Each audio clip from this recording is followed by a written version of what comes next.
હાલો, મારી ચેનલમાં તમારું સ્વાગત છે। આજે બનાવીશું માવાના ઉપયોગ વગર ગાજરના હલવાની રેસીપી। તો ચલો રેસીપી શરૂ કરીએ અને રેસીપી પસંદ આવે તો વિડીયોને લાઈક અને ચેનલને સબસ્ક્રાઇબ કરવાનું ના ભૂલતા। તો ગાજરનો હલવો બનાવવા માટે મેં અહીં 1.5 કિલો જેટલા ગાજર લીધા છે, જેને આપણે ધોઈ ઉપરની છાલ ઉતારી અને અંદરનો જે સફેદ ભાગ હોય કાઢીને છીણી લેશું। તો છીણ્યા બાદ મારી પાસે 1 કિલો ગાજરનું ખમણ છે। હવે આપણે આ ગાજરના ખમણમાંથી હલવો બનાવીએ।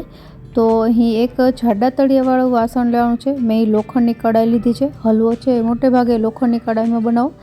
હવે એમાં આપણે અડધા કપ જેટલું ઘી લેશું। આ ઘી જામેલું છે, તો ઘી છે એ થોડું ઓગળે એટલે આપણે જે ગાજરનું ખમણ તૈયાર કર્યું છે એને એડ કરી અને 5 થી 10 મિનિટ માટે શેકી લેવાનું છે। આમ કરવાથી જે ગાજરનું ખમણ છે થોડું કૂક થઈ જશે અને ત્યારબાદ આપણે એમાં દૂધ ઉમેરીશું। તો 5 મિનિટ બાદ તમે જોઈ શકો છો કે ગાજરનું ખમણ થોડું શ્રિંક થઈ ગયું છે, એટલે કે થોડું કૂક થયું છે।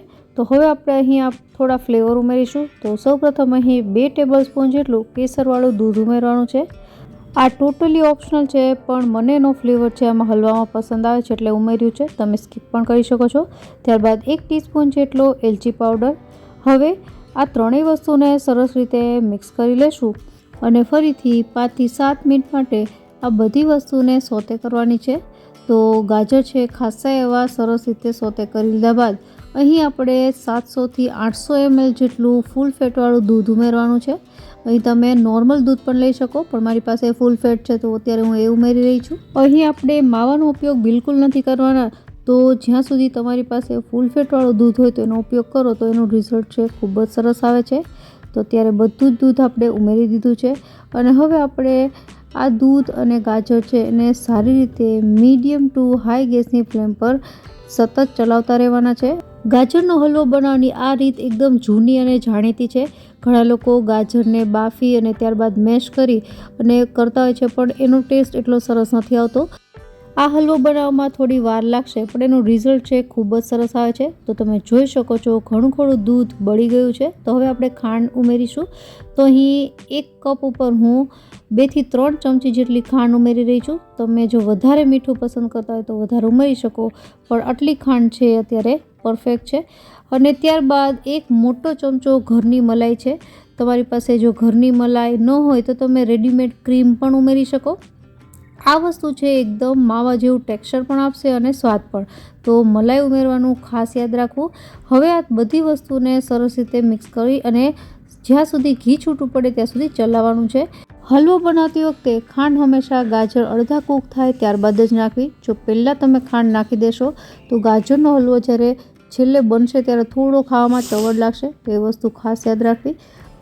હવે તમે જોઈ શકો છો એમ કે ધીમે ધીમે આપણે સતત ચલાવતા જઈ અને ખાંડ છે જે એનું પાણી થયું હતું એ પણ બળી ગયું છે। તો હવે આપણે અહીં ઉમેરીશું ડ્રાયફ્રૂટ।